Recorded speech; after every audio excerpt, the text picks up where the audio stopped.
안녕하세요. 닥쳐라 정치입니다.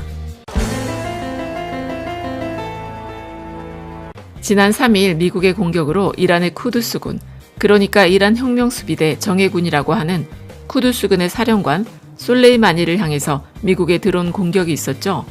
그래서 이 이란의 상징적인 인물인 솔레이마니가 거의 암살에 가깝게 살해당했기 때문에 지금 이란에서는 반미 정서가 들끓고 있어요. 더구나 엊그제 7일에 치러진 솔레이마니의 장례식 때는 100만 명이 넘는 인파가 몰리게 되면서 50명 이상이 압살을 당했을 정도로 이란은 지금 솔레이마니에 대한 추모 열기가 아주 뜨겁다고 합니다. 그리고 미국 국민 중에선 절반이 넘는 53%가 솔레이마니를 사살한 것에 대한 반대 의견을 피력했고요. 또한 말레이시아 총리도 트럼프가 솔레이마니를 사살한 것을 향해서 이번 사건은 국경을 넘어서 일어난 자말 카슈크지 살해 사건과 유사하다며 두 사건 모두가 부도덕한 행위이자 법에 어긋나는 일이라고 말하기도 했습니다. 어쨌든 이제는 전면전 양상으로 치달을 수밖에 없을 것 같은 분위기였는데, 하지만 트럼프라는 사람은 여기저기서 욕을 먹어도 명분에 매달리는 사람은 아니죠.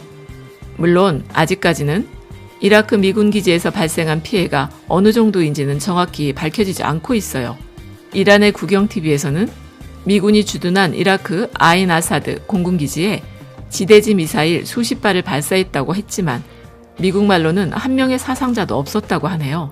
그 이유는 또 이란에서 미사일을 쏘기 전 미리 예고를 했다고 하니까 다행히 우리가 예상하던 것과는 다르게 사태가 이쯤에서 진정되고 있는 것 같아요.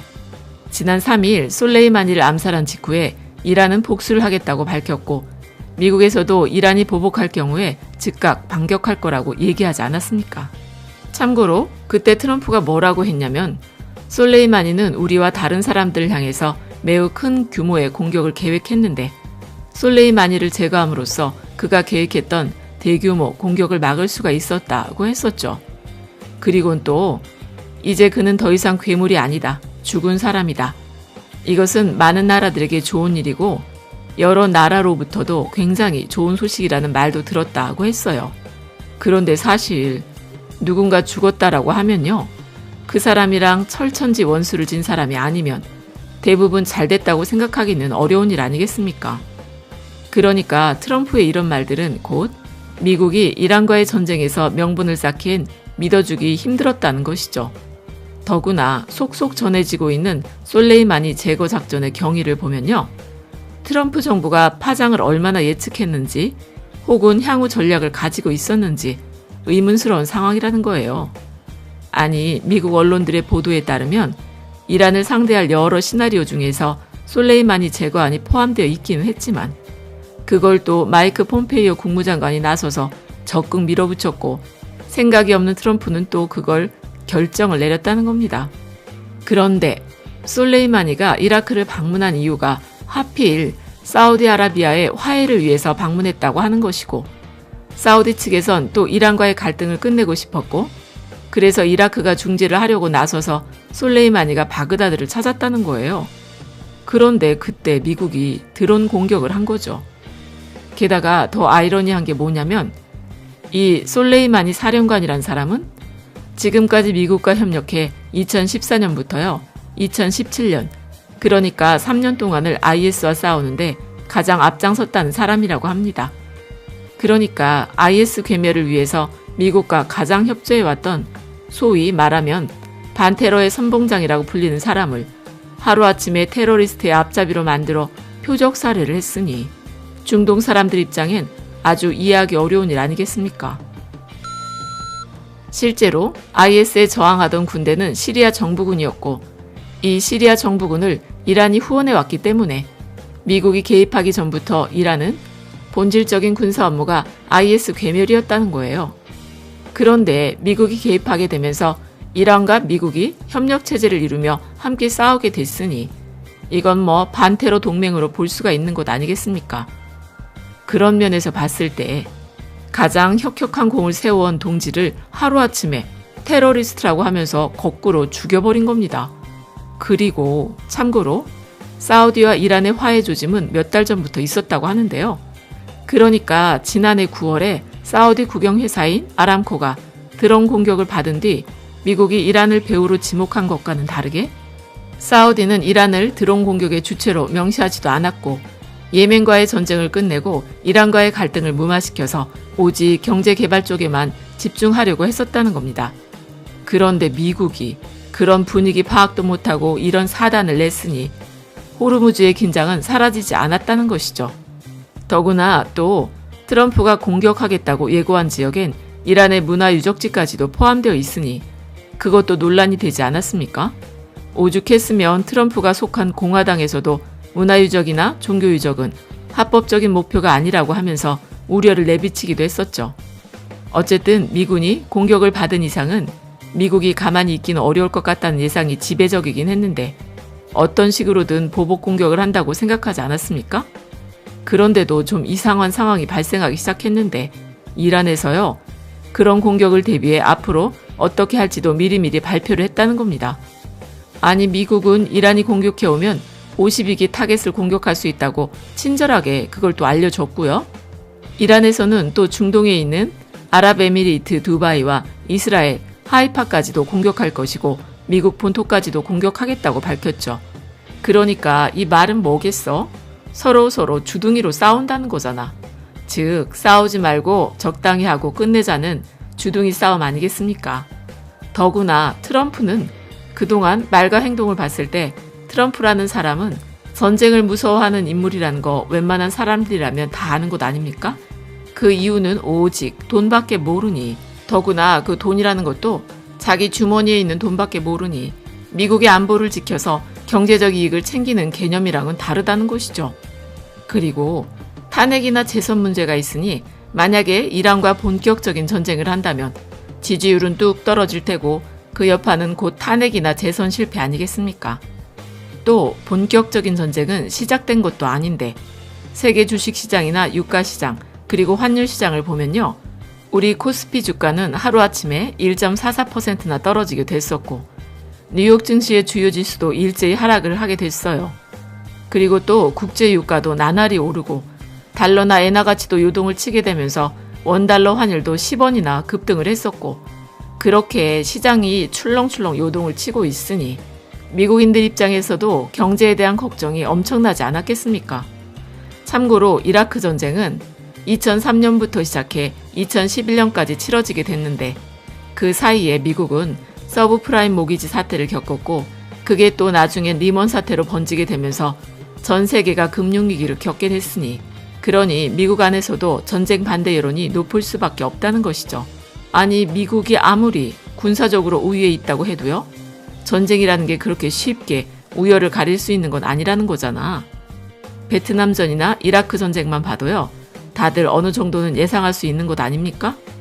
게다가 이란이 아랍에미리트나 이스라엘을 공격이라도 한다면 세계 경제에 미칠 영향은 점점 더 커지게 되니까 트럼프 입장에서도 주둥이로 떠들 수밖에 없다는 것이죠. 물론 미국이 세계 최고의 군사대국이라고는 해도요. 이제는 뭐 미사일 전쟁 시대 아닙니까?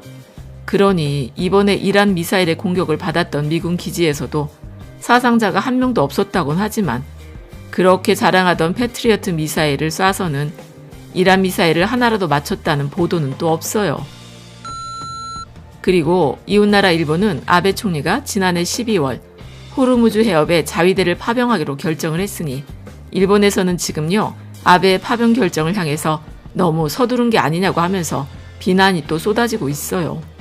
참고로 아사히 신문에서는 일본이 자위대를 중동 지역에 파견하기로 결정한 것은 아베 정부가 국회와 논의도 하지 않은 채 한 결정이라며 미국이 주도하는 연합군이 참여하지 않아도 반미 세력들에게는 일본의 자위대를 미군과 똑같이 생각하게 될 거다. 쓸데없이 남의 나라 전쟁에 관여하게 됐다는 비난을 퍼붓고 있어요.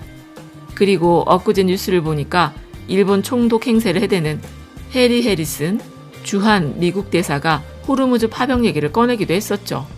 하지만 중동 정세가 그냥 불안한 것과 내일 당장이라도 전쟁이 날지도 모르는 상황은 너무나 다른 상황 아니겠습니까? 그러니까 그렇게 전쟁이 좋으면 주한 대사 때려치고 자기가 총 들고 가던가 아니 왜 일개 외국 대사가 나서서 지소미아 연장해라 주한미군 방위비 인상해라 이제는 또 호르무즈 해협에 파병해야 된다 협박을 해대고 있냐고. 어쨌든 아베가 덜컥 파병을 결정할 때는 중동 정세가 불안불안한 정도였지만 트럼프가 솔레이마니 소장을 죽이고 이란도 미군 기지에 미사일을 쏘기도 했으니 전쟁을 벌이진 않아도 경제 제재를 받다 보면은 언제라도 호르무즈 해협에서 군함을 향해 어뢰라도 발사할 수 있지 않겠습니까? 그러니까 일본에서는 솔레이마니 소장이 살해된 후부터 파병 결정이 과연 옳았느냐를 두고서 자위대를 중동에 보내도 괜찮은지 국회에서 다시 논의가 필요하다는 지적도 나오고 있는데, 정말 한 나라의 지도자라는 사람이 자신의 정치적인 이해 때문에 국제 정세를 이렇게 들었다 놨다 하는 건 진짜 너무한 일 아닙니까? 그리고 이런 행동은 인류 전체에 죄를 짓고 있는 것 아닌가? 아니, 국내 정치 문제는 자기네 나라에서 푸는 게 맞는데 왜 꼭 외부에서 억지로 적을 만들어 정치적 위기를 모면해 보려고 하는지 아주 트럼프랑 아베랑 쌍둥이 같은 행동을 하네요. 물론 트럼프는 탄핵이나 재선 문제 때문에 어떻게 해서든 이번 기회에 유리한 상황을 만들어 보려는 것 같은데, 거기다 또 아베가 자위대 파병 약속을 깬다면 과연 트럼프가 가만히 있겠습니까? 작년에 먹지도 못한 옥수수, 그것도 무려 250만 톤을 사준다고 하면서 그렇게 손바닥을 싹싹 비벼대던 아베가 나중에는 또 그런 약속을 한 적이 없다고 발뺌을 하기도 했었죠. 그러니까 우리나라 정부는 일본 아베보다는 외교를 정말 잘하고 있는 것 아니겠습니까? 아베처럼 뭣도 모르고 파병 결정을 했다간 중동으로부터 수입하는 원유가 70%를 넘고 있는데 괜히 남의 나라 전쟁에 꼈다간 우리나라도 엄청난 피해를 받게 되는데 그걸 또 미국이 나서서 갚아주겠습니까? 더구나 트럼프가 이란을 공격했던 이유가 뭐 테러 방지라는 이유도 있기는 하지만 이란산 원유 가격을 폭등시켜서 미국산 세일가스 가격을 높이고 더불어 이란산 원유를 수입하는 중국을 압박을 해서 북한과 협상에서도 유리한 이점을 챙기려는 것 같은데, 트럼프 입장에서만 보면은 이런 방법은 아주 멋진 선택이라는 거겠죠. 어쨌든 그래도 우리 정부 입장에서는 기름값도 걱정이고 파병도 걱정인데 게다가 또 북한 문제로 불똥이 튀지 않을까 걱정을 해야 하니까 전 세계 원유의 20% 이상이 호르무즈 해협을 통과하고 있고요. 거기다 우리나라는 70% 이상의 원유 수입을 중동 쪽에 의존하다 보니까 그 파장은 세계 경제와 우리 경제에 엄청난 타격을 가져올 수가 있다는 겁니다. 그래서 요즘에 문재인 대통령께서요, 올해 신년사에서도 한반도 평화나 북한과 관련된 단어를 25번이나 사용하며 남북 접경 지역에서의 협력과 도쿄올림픽 단일팀 구성을 포함한 5가지 남북 협력 방안을 제안하기도 하셨죠. 그러니 이런 상황에서는 더더욱 돈밖에 모르는 트럼프의 발목 잡기를 뿌리쳐버리고 한반도 문제의 당사자인 남북이 나서서 주도적으로 문제를 해결해 중동 사태로 북한을 대하는 트럼프의 마음을 활용해 중동발 경제 문제나 외교 문제를 한꺼번에 해결하는 게 나을 수도 있다는 생각이 듭니다. 아니, 트럼프도 외교적 성과 하나는 있어야 미국인들에게 떠들고 다닐 수 있는 것 아니겠습니까? 그리고 그 성과의 대상은 바로 북한이 되어야 하겠죠. 그래서 문재인 정부의 외교와 경제 정책에 아낌없는 지지와 성원을 보내야 할 것 같다는 생각이 드네요.